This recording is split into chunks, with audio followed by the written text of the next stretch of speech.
Olá, sejam muito bem-vindos, sejam muito bem-vindas ao nosso stand. Meu nome é Wender Souza de Freitas e junto com o Igmatos Rodrigues, efetuamos esse trabalho do uso da agrimensura em técnicas de drenagem agrícola, com orientação do professor Levi Pereira de Carvalho e Romilson Nascimento de Andrade. Muito obrigado pela presença de todos e todas vocês no nosso stand. Nosso principal objetivo neste trabalho é direcionar a atenção dos profissionais da agrimensura para um setor pouco explorado, o ramo da agricultura. Especificamente falaremos da agricultura familiar e também para agricultores profissionais do ramo da agricultura, para que observem, o quão benéfico pode ser esse profissional para determinados trabalhos, no campo rural. Um pouco de história, então.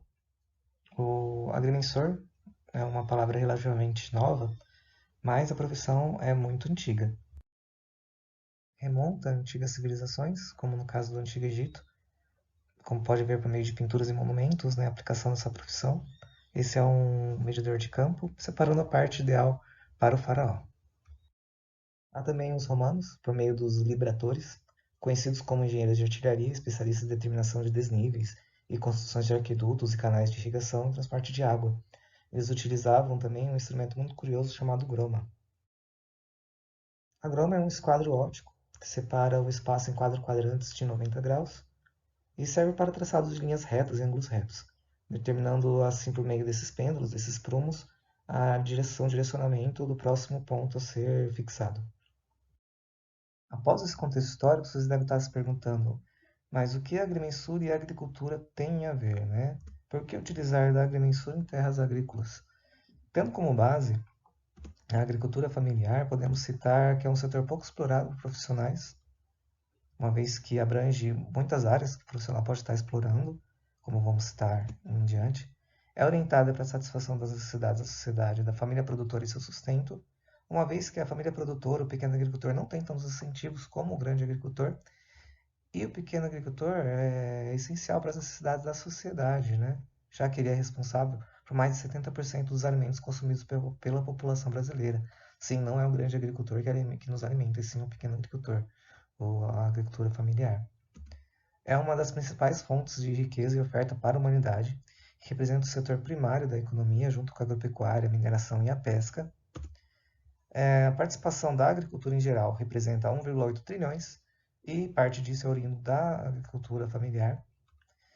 E também o profissional nessa área da agrimensura possui atribuição para executar diversos projetos, agregando outros profissionais a esse processo, como podemos citar em diante. Temos como exemplo este jardim de chuva, que nada mais é que o redirecionamento das águas a pequenos espaços, onde pode estar fazendo de espaço ocioso um espaço produtivo. Isso pode ser feito tanto em centros urbanos como rurais, uma vez que uma boa parte dos agricultores, pequenos agricultores, estão em áreas urbanas. Então, eles podem utilizar pequenos espaços para a produção de flores ou fazer um pasto de abelhas, por exemplo, para a colheita de mel. Outro exemplo de atividade é esse terraceamento agrícola, que nada mais é que um plantio em curvas de nível, como no exemplo essa plantação de arroz.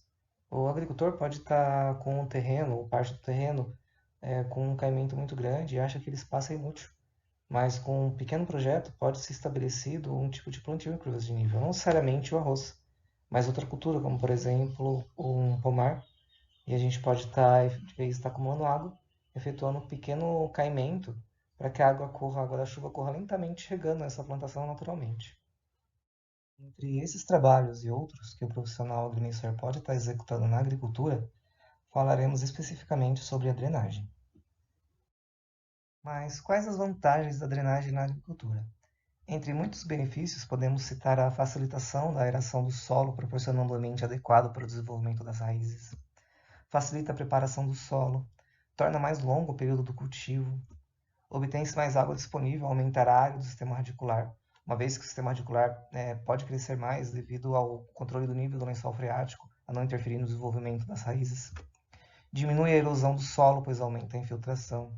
Favorece o desenvolvimento dos micro-organismos do solo, melhorando a textura, a absorção de nutrientes, a interação entre as zonas das raízes, fortalecendo inclusive o sistema imunológico das plantas, que passa a lidar melhor com intempéries, pragas e doenças, além de lavar o excesso de sais do solo.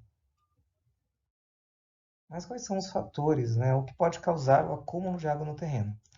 Entre muitos, vamos citar aqui a condutividade hídrica em áreas planas, a compactação do solo e a drenagem ineficiente ou a falta de drenagem neste ambiente, proporcionando dessa forma um acúmulo de água no terreno. Sobre a condutividade hídrica em áreas planas, nesse tipo de nivelamento, a água escorre por uma pequena distância, concentrando em diversos pontos do terreno. Como no exemplo ao lado, os pontos em cores frias representam o acúmulo de água, dificultando assim o manejo nessa região. Neste outro exemplo, as setas demonstram a intensidade e a direção do fluxo da água, demonstrando claramente que ela não segue em um sentido único e nem tem uma intensidade constante. Compactação do solo. A compactação é um processo que descreve o decréscimo de volume dos solos não saturados quando uma determinada pressão externa é aplicada. Essa pressão pode se dar por diversos fatores, como, por exemplo, máquinas agrícolas, que com a modernização da agricultura, as máquinas vêm ganhando mais pesos, né, vêm sendo maiores e mais pesadas, resultando significativamente em alterações nas propriedades físicas do solo. O pisoteio animal também interfere, podendo diminuir a taxa de infiltração, aumentar a erosão e reduzir o crescimento radicular das plantas. E também sobre as chuvas, o impacto das chuvas sobre o solo tende a compactar o solo, selando a superfície e, consequentemente, não permitindo que a água seja absorvida. Ok, agora falaremos sobre os tipos de dreno. Basicamente, são três tipos de dreno. Existem os drenos abertos, que é de custo baixo, fácil suspensão e manutenção, no entanto, causa perda no espaço. Como pode ver, o espaço fica um pouco inutilizado, no entanto, pode ser sim feito de acordo com estudos sobre o terreno, se for apropriado, pode ser feito sem problema. Existem também os drenos cobertos, esse tem um custo um pouco maior, no entanto, não ocupa espaço para utilização. Você pode, como pode ver, pode estar usando, por exemplo, para plantio, determinando uma altura correta de acordo com o sistema radicular da cultura que for plantada, e tem pouca manutenção. E este é um esquema de dreno subterrâneo em corte. É muito simples a execução, é uma vala aberta. No entanto, é posto nessa vala, em volta de toda essa vala, uma manta geotêxtil. Em cima dessa manta é colocada uma camada de brita. Em cima dessa brita é posto o tubo coletor. Esse tubo coletor dá-se preferência de que os furos fiquem voltados para baixo, para a coleta do índice do lençol freático, caso esse índice venha a subir, ele pode estar coletando esse excesso de água. Em cima desse tubo coletor é colocado mais brita e logo após é colocado o selo, que pode ser feito de qualquer material, né, de acordo com o uso que vai por cima, pode estar continuando até mesmo com as pedras até a superfície. Esses são drenos semi-abertos ou semi-fechados. Na verdade, é um misto, né, dos dois drenos. Você pode, de acordo com as características do terreno, do local, pode estar adaptando esse tipo de drenagem também. Rede de drenagem.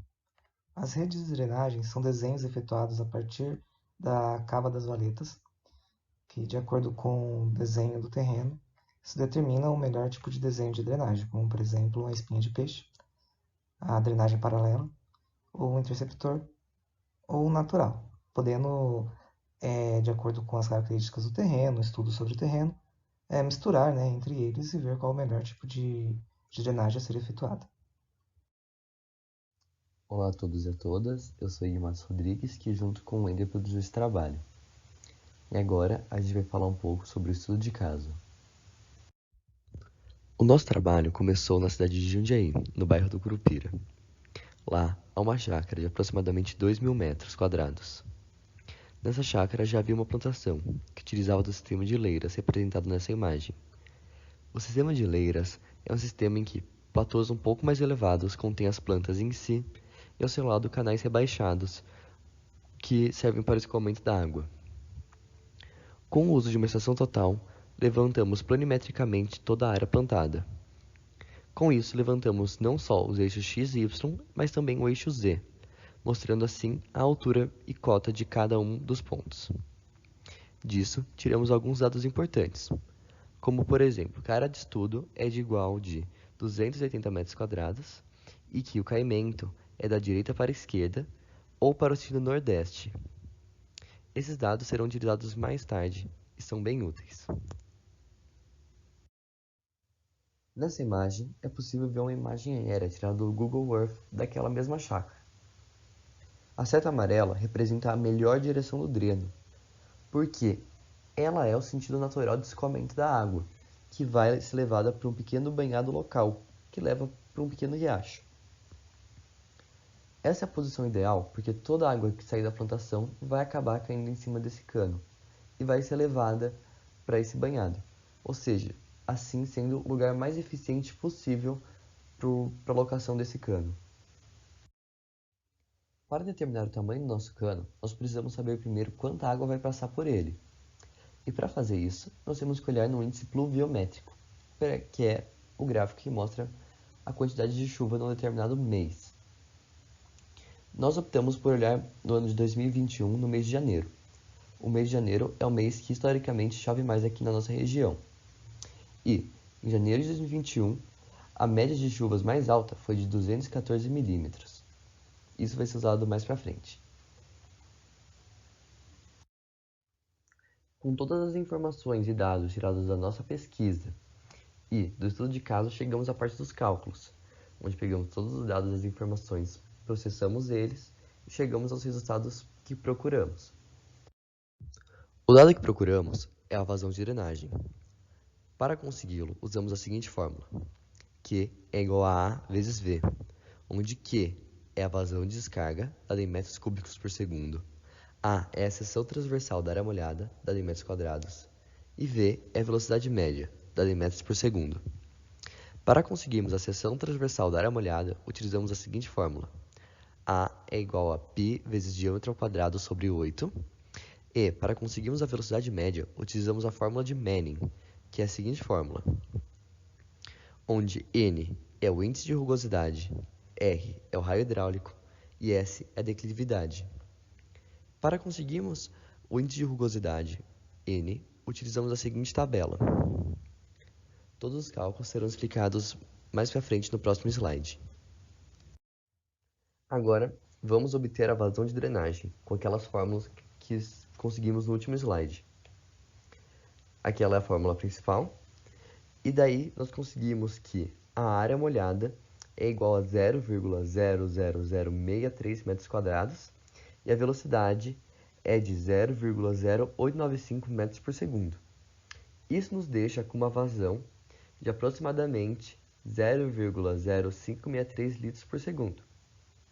Moral da história: o nosso sistema de drenagem consegue tirar 0,0563 litros a cada segundo, enquanto a chuva põe no nosso sistema aproximadamente 0,000694 litros a cada segundo. Ou seja, o nosso sistema conseguiu superar o tanto de vazão que a água coloca pela chuva. Ou seja, é um sistema satisfatório, é um sistema eficiente.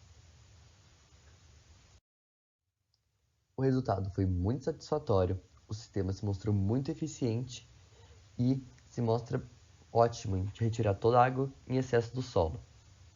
E também auxilia no controle do lençol freático superficial. Em conclusão, nós podemos dizer que tudo isso que nós fizemos está dentro das atribuições do técnico agrimensura. E nós devemos visar novas frentes de trabalho. Como visto nesse trabalho, o técnico agrimensura pode fazer muito mais do que simples levantamentos. A gente também pode fazer planejamentos. A agricultura é somente uma das várias frentes de atuação que nós podemos trabalhar em. E dentro dela, existem outras áreas, como por exemplo, a área do plantio para planejamento estratégico, a produção de açudes, otimizar a ocupação do solo. Tudo isso nós podemos fazer, entre outros em outras áreas também.